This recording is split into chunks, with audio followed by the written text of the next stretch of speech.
पे देखो हम लोग जो है इसकी अगर बात करें, सबसे पहला जो चल रहा है यहाँ पे क्या है कि नाइलॉन के बारे में पूछ रहा है। विच ऑफ द फॉलोइंग, फिर से मैं स्टार्ट कर रहा हूँ। नाइलॉन के बारे, ये आपका जो है क्वेश्चन नंबर फर्स्ट में, विच of the following is a thermosetting polymer. Thermosetting polymer इसमें से कौन सा है? तो थर्मोसेटिंग पॉलीमर जो होता है नाइलॉन 6 जो है, ये थर्मोसेटिंग पॉलीमर से बनाया जाता है। नाइलॉन 6 थर्मोसेटिंग पॉलीमर होता है।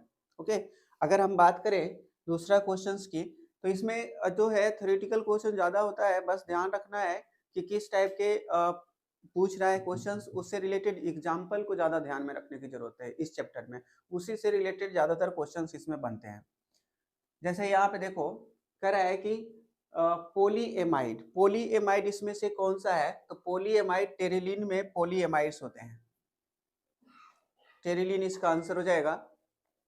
अगर नेक्स्ट क्वेश्चंस की बात करें तो एस्टर लिंकेज, एस्टर लिंकेज भी किस में होता है? अगर एस्टर लिंकेज की बात करें तो एस्टर लिंकेज भी टेरिलीन में ही होता है। हम आगे थोड़ा थ्योरेटिकल में इसका सॉरी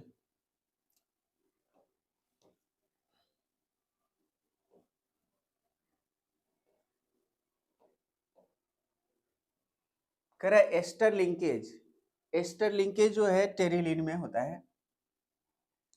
नेक्स्ट क्वेश्चंस की अगर बात करें तो which of the following is an addition polymer. Addition polymer HDP को एडिशन पॉलीमर कहते हैं। हाई डेंसिटी पॉलीथीन जो होता है उसे एडिशन पॉलीमर या योगशील बहुलक जो होता है इसी को कहा जाता है, HDE को, HDP को। नेक्स्ट क्वेश्चंस की अगर बात किया जाए तो नेक्स्ट क्वेश्चन में कहता है कि F2C डबल बॉन्ड CF2, ये जो है टेट्राफ्लोरोइथेन के नाम से जानते हैं। इसमें जो है टेफ्लोन, टेफ्लोन का ये जो है मोनोमर होता है। तो कहता है monomer of which of the following, जो टेफ्लोन है टेफ्लोन का मोनोमर्स में आता है। ठीक है, अगर इसमें हम नेक्स्ट क्वेश्चंस की अगर बात करें तो इसमें देखिए विच of the following is natural polymer.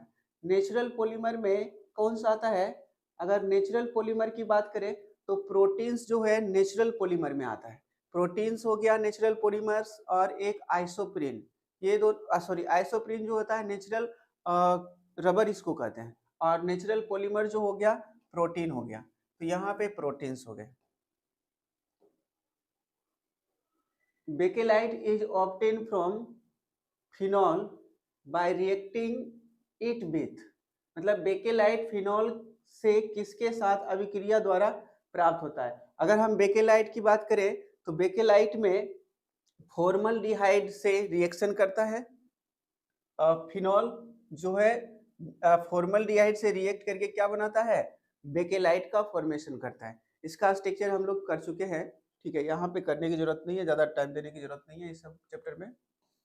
यहाँ पे देखिए Buena N and Buena SR, Buena N और ब्यूना S किस टाइप का कंपाउंड है? ब्यूना S और ब्यूना N दोनों की अगर बात करें, ब्यूना S और ब्यूना N, तो ये किस टाइप का है?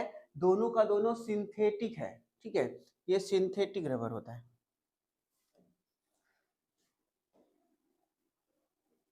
ठीक होगा। चलो नेक्स्ट क्वेश्चन की अगर बात करते हैं, कहता है polythene is a polymer of, polythene 8 का बी सही था, हाँ जी 8 का बी। 9 का देखिए, 9 में बताइए polythene is a polymer of, polythene किसका होता है? पॉलीथीन मतलब बहुत सारे इथीन। 9 का क्वेश्चन नंबर 9 का कोई आंसर दे रहे है किसी के पास आंसर 9 का? हाँ जी 9 का इथीन, इथीन जो होता है बहुत सारे इथीन को मिलाएंगे तो क्या बनेगा? पॉलीथीन। नेक्स्ट क्वेश्चन देखिए प्राकृतिक रबर, नेचुरल का मतलब है प्राकृतिक, यहाँ पे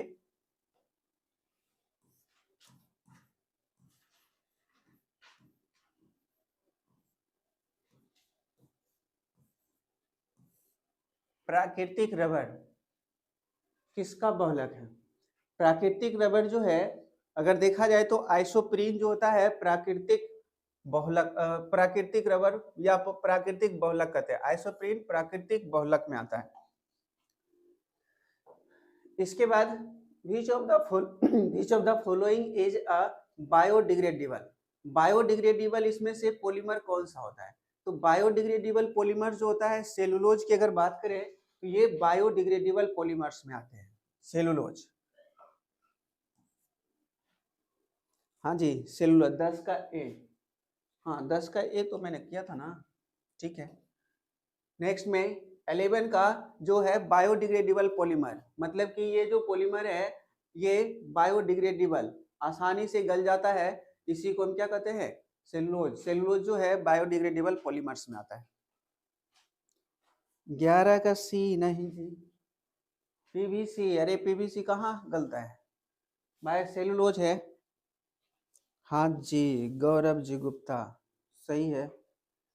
करण हाँ लगभग सभी का आंसर लगभग ठीक ही आ रहा था और ठीक ही था। इसका जो नंबर है ये 2 से 3 मार्क्स का आता है, कभी कभी 4 मार्क्स में आता है, लेकिन आपको जो है नंबर काउंट जो ऑब्जेक्टिव क्वेश्चन होते हैं इसे 2 से 3 ऑब्जेक्टिव क्वेश्चन हर बार पूछते हैं। मतलब कि आपको जो 2 से 3 के जगह पे हो सकता है 3 ऑब्जेक्टिव क्वेश्चन तो रहेगा ही, इससे कंफर्म है कि 3 ऑब्जेक्टिव क्वेश्चंस रहेगा, हो सकता है 4 भी रहे, क्योंकि आपका यहाँ पे जो क्वेश्चंस के क्राइटेरिया जो है यहाँ पे क्वेश्चंस के मार्क्स जो है यहाँ पे 4 मार्क्स का इस चैप्टर से क्वेश्चंस रहता है। तो हो सकता है कि ऑब्जेक्टिव क्वेश्चंस ज्यादा रहे इसमें, क्योंकि ऑब्जेक्टिव क्वेश्चंस तो डबल हो रहे हैं ना, तो यहाँ पे 2 ऑब्जेक्टिव रहता है तो हो सकता है 4 ऑब्जेक्टिव क्वेश्चन इस चैप्टर से आए, और एक सब्जेक्टिव इसमें आता है, कभी 2 मार्क्स का आता है और कभी नहीं भी आता है।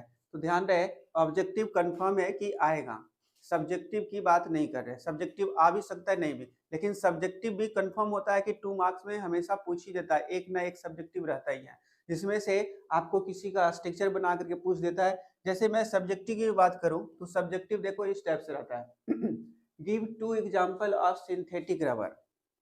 सिंथेटिक रबर की बात कर रहा है, जिसमें से 2 एग्जांपल पूछ रहा है सिंथेटिक रबर का। सिंथेटिक रबर में एक नियोप्रीन जो होता है सिंथेटिक रबर होता है, और ब्यूना एन दोनों का दोनों सिंथेटिक रबर है। नियोप्रीन है, और एक जो होता है ब्यूना एन भी ले सकते हैं इसमें। सिंथेटिक रबर तो है बहुत सारे, लेकिन आपको जो है नेचुरल रबर याद रखना है। बाकी नेचुरल रबर में आइसोप्रीन जो होता है नेचुरल रबर होता है, बाकी वहां पे जो भी देखे वो सारी के सारे क्यों होते हैं सिंथेटिक रबर में आता है। तो ये नियोप्रीन और बीना एस ये दोनों का दोनों सिंथेटिक रबर में आते हैं।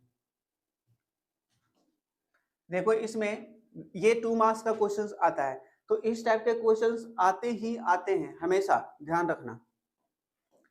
नेक्स्ट क्वेश्चंस की अगर बात किया जाए, right the following monomer of Teflon. Teflon का मोनोमर, अभी कुछ देर पहले हमने इसका किया था मोनोमर। टेफ्लॉन का अगर बात किया जाए तो ये टेट्राफ्लोरो होता है। यहाँ पे इस टाइप से 4 फ्लोरीन लगा होता है इसमें,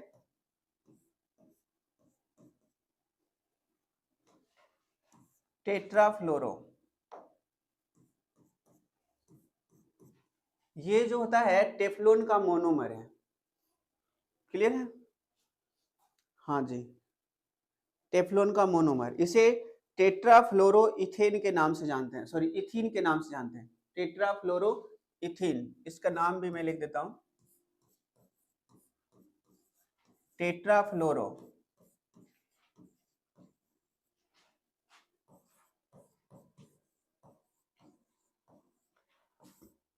टेट्राफ्लोरोइथीन है। तो इस टाइप से ऑब्जेक्टिव क्वेश्चंस पूछते हैं। देखो कौन कौन से ऑब्जेक्टिव है। यहाँ पे क्या है, किन्हीं 2 निम्नलिखित बहुलक की एक एक संरचना लिखें। इसमें से किन्हीं 2 का कह रहा है। अगर पीवीसी की का बात किया जाए तो पॉलीविनाइल क्लोराइड। पॉलीविनाइल क्लोराइड में क्या होता है, ये इस टाइप से इसका स्ट्रक्चर होता है विनाइल क्लोराइड का। और विनाइल क्लोराइड का, विनाइल का मतलब क्या है, CH2 double bond CH dash, ठीक है। यहाँ पे विनाइल होता है और यहाँ पे Cl लगा दिए, तो ये क्या हो गया, विनाइल क्लोराइड। अब PVC का रहा है तो पॉलीविनाइल क्लोराइड बनाना है, तो इसमें इसके आगे N लगा देते हैं, ठीक है, ये पॉलीविनाइल।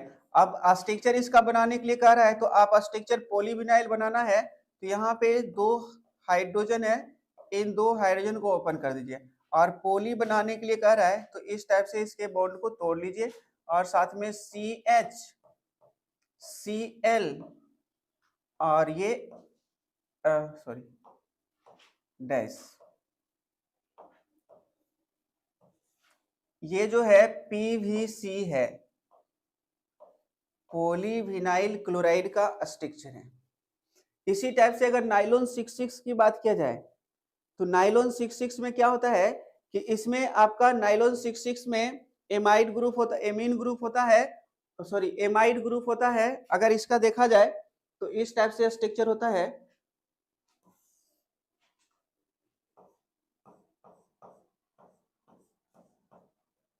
ये तो ए का हो गया, और मैं यहाँ पे बी का कर रहा हूं।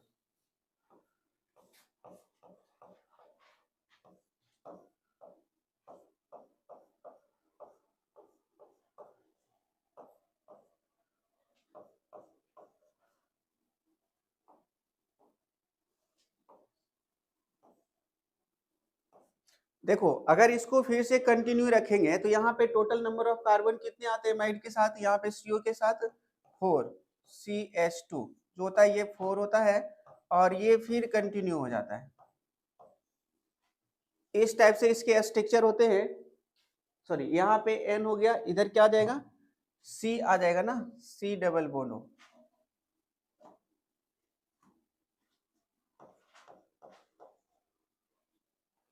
इसके पीछे हम क्या लगा देंगे, N लगा देंगे, तो ये आपका जो हो जाएगा नाइलॉन 66 का स्ट्रक्चर हो जाएगा। नाइलॉन 66 पॉलीमर जो होता है इसका, क्योंकि यहाँ पे पॉलीमर बनाने के लिए कह रहा है, तो पॉलीमर अगर हमें पॉलीमर नहीं बनाने के लिए कहेगा तो यहाँ पे हम क्या ले लेंगे, आगे में इसके बॉन्ड को पूरा कर देंगे हाइड्रोजन से, यहाँ पे भी हाइड्रोजन से बॉन्ड को पूरा कर देंगे, तो ये आपका पॉलीएमाइड हो जाएगा। लेकिन यहाँ पे अगर हम देखें तो बहुत सारे लेना है, तो आगे क्या लगा देते हैं, N लगा देते हैं, तो इस टाइप से इसका जो है नाइलॉन 66 का स्ट्रक्चर हो जाएगा। तो इनमें से किसी दो का कह रहा था। अगर पॉलीथीन का स्ट्रक्चर की बात किया जाए तो इथीन बनाइए, और उसमें हमें क्या करना है, जैसे C की अगर बात किया जाए तो C मैं यहाँ पे कर रहा हूँ पॉलीथीन, पॉलीथीन में इथीन लेना है CH2 डबल बॉन्ड CH2, इसके आगे N लगा दिए तो पॉलीथीन। अब इसका स्ट्रक्चर बनाना है तो CH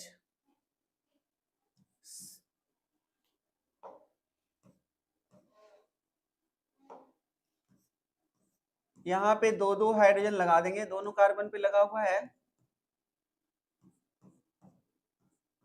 ये क्या हो गया, पॉलीथीन।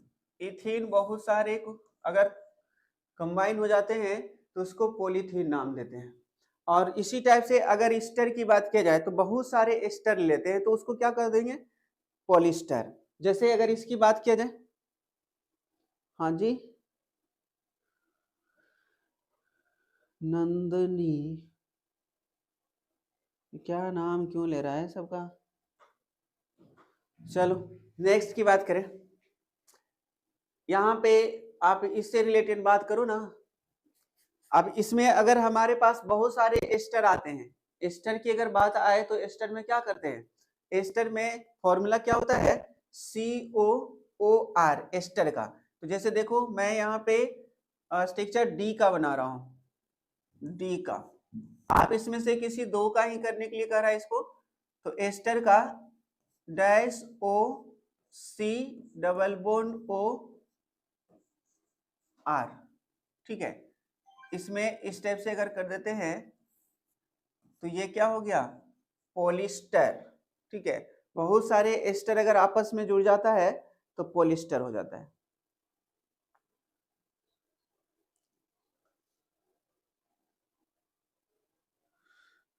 आयुष सम्राट स्मार्ट, आयुष स्मार्ट, हाँ जी, हम तो लगते ही हैं, इसमें कौन सी बड़ी बात है कुकुर, तू बोलेगा तब हम लगेंगे स्मार्ट रे। कुकुर कहाँ के, भौंक ज्यादा मत, पढ़ यहाँ पे। देखिए यहाँ पे हमारे पास जो है बहुत ही कम क्वेश्चंस, यहाँ मतलब कि पॉलीमर से बहुत ही कम क्वेश्चंस रहते हैं। तो आप लोग जो है इसमें जितना भी कॉपी में कराया गया है उससे ज़्यादा आपको पढ़ने की जरूरत नहीं है, वो काफ़ी है, उसी से सारे क्वेश्चंस यहाँ पे बन रहे हैं। इसमें देखो एक थ्योरी में यहाँ पे दिखाता हूँ, इसमें किस टाइप का क्वेश्चन होता है। थर्मोसेटिंग प्लास्टिक और थर्मोसेटिंग, सॉरी बहुलक है, थर्मोसेटिंग और थर्मोप्लास्टिक बहुलक में क्या अंतर है। इसका आप देखें तो कॉपी में जाकर के आपको बहुत अच्छे से यहाँ पे लिखा हुआ है, छोटा सा, आप 2 मार्क्स में आसानी से लिख सकते हैं और उसके एग्जाम्पल देना बहुत जरूरी है। ठीक है, इसके और भी क्वेश्चंस देखें तो synthetic rubber, condensation polymerization, structural polymer, additional polymer, ये सब पॉलीमर के बारे में आपको एक एक उदाहरण देना है और एक ही साथ में इकट्ठे टेबल बना करके आपको एग्जाम्पल कराया हुआ है इसका। इसमें देखिए बेकेलाइट एवं पीवीसी बनाने के लिए कौन सा प्रारंभिक रसायन यूज करते हैं, ये सब। एक देखो इसमें लॉन्ग क्वेश्चन पूछा है, बहुत दिन पहले पूछा है, ये क्या है, संश्लेषित रबर क्या है, इसका एक उदाहरण है। संश्लेषित रबर मतलब कि जो ह्यूमन के द्वारा बनाए जाते हैं, और उसके उदाहरण में आपको संश्लेषित रबर के अभी हमने उदाहरण दिया था, सिंथेटिक रबर का ब्यूना एन होता है। ठीक है, तो एक उदाहरण देने के लिए कह रहा है और संश्लेषित रबर के बारे में बताना है। तो ये देखो छोटा सा क्वेश्चन है, 5 मार्क्स में आता है, बाय चांस आ गया तो आ गया, लेकिन इसमें 5 मार्क्स के क्वेश्चंस बनते नहीं हैं और बहुत कम ही रेयरली क्वेश्चंस 5 मार्क्स में पूछे जाते हैं, लेकिन आपका पढ़ा हुआ रहेगा तभी तो बनेगा। छोटा सा इसका आंसर देना है, 5 मार्क्स मिल जाएगा। ठीक है, इसमें ऑब्जेक्ट जो लॉन्ग क्वेश्चन है बस एक ही पूछा गया है अभी तक में, और ये चैप्टर का एंड होता है यहीं पे, छोटा सा चैप्टर था, बहुत ही कम है। अगली क्लास में हम लोग जो है क्या कहते हैं, केमिस्ट्री एवरीडे लाइफ लेकर के आएंगे और उसके ऑब्जेक्टिव हम लोग सॉल्व करेंगे। कहाँ से आते हैं ये लोग, पता नहीं, कुकुर ही बताएगा ना रे कहाँ से आता है। चलो ठीक है, आज के लिए रहने देते हैं हम लोग, तुम लोग लगता है नशा करके बैठे हुए। चलो ठीक है, आज के लिए नेक्स्ट क्लास में हम लोग केमिस्ट्री एवरीडे लाइफ पे आते हैं और उसका कुछ ऑब्जेक्टिव क्वेश्चंस करते हैं। उसमें भी बहुत आसान है, आप लोग जो थ्योरी कराया हुआ है क्लास में वो अगर थ्योरी कर लेते हैं और किसी बैच में नोट्स भी दिया गया है, वो नोट्स से ही लगभग ज़्यादातर क्वेश्चंस हैंडल हो जाएंगे। ठीक है, आज के लिए रहने देते हैं। ओके, जय हिंद।